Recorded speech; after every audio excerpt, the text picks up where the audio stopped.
Sir आपने एक चीज की चर्चा नहीं की, शराबबंदी। शराबबंदी की चर्चा शराबबंदी की चर्चा इसलिए नहीं की कि मैं वो पहला शख्स हूं जो कि जिस दिन से बिहार आया हूं उस दिन से बिल्कुल कह रहा हूं कि शराबबंदी गलत है, इसको हटाया जाना चाहिए।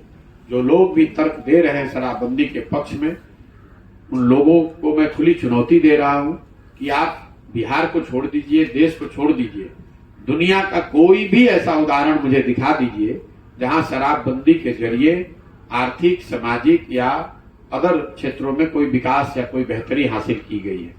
ये जो शराबबंदी है ये यूटोपियन आइडिया है, ये ऐसी चीज है जिसको आप लागू ही नहीं कर सकते हैं, इसलिए इसका बेनिफिट तो आपको होता नहीं है, इसके नुकसान आपको होने लगते हैं।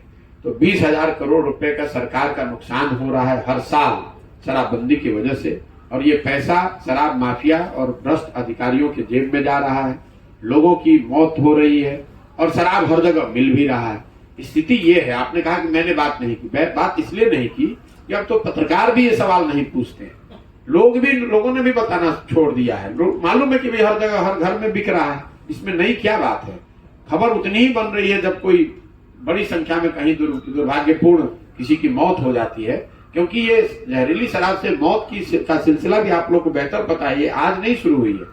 इक्का दुक्के मौतें तो होती रही हैं, उसको पुलिस प्रशासन या जनता डर के मारे पहले बताती नहीं रही है। जब वो 5, 7, 8, 10, 20, 50 घटनाएं लोगों की दुर्भाग्यपूर्ण मौत हो जाती है तो शायद सरकार उसको दबा नहीं सकती है। तो ये हालात बिल्कुल गलत बने हुए हैं।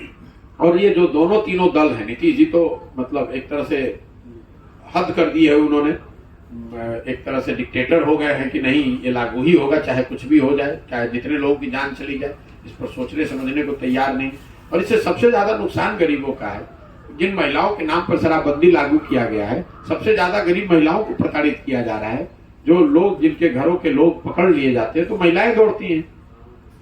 मुझे दलित समाज की महिलाएं मिलती हैं जो कि ताड़ी के पेशे से जुड़े हुए लोग, उनके घरों में घुसकर महिलाओं के साथ अभद्रता की जाती है।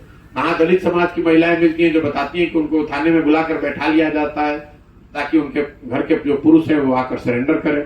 तो उनको जो परेशानी है वो तो दिख ही रही। जो लाखों लोगों पर केस चल रहा है वो सब गरीब और पिछड़े समाज के लोग हैं।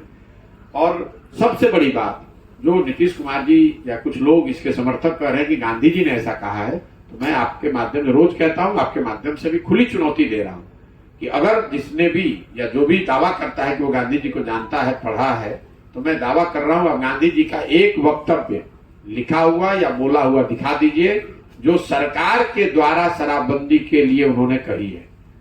गांधी जी ने सरकार के द्वारा शराबबंदी की बात अपने जीवन में कभी नहीं कही है, ना कहीं लिखी है। जो भी गांधी को पढ़ने का समझने का दावा करता है, मैं उसको कैमरे पर खुली चुनौती दे रहा हूं। आप मुझे दिखा दीजिए कि गांधी जी ने ये कहां कहा है। गांधी जी ने शराब से होने वाले नुकसान और इसलिए समाज में जागरूकता और शराब को छोड़ने की बात, शराबबंदी की बात कही। उन्होंने सरकार के द्वारा कानून बनाकर शराबबंदी लागू करने की बात कहीं नहीं कही है।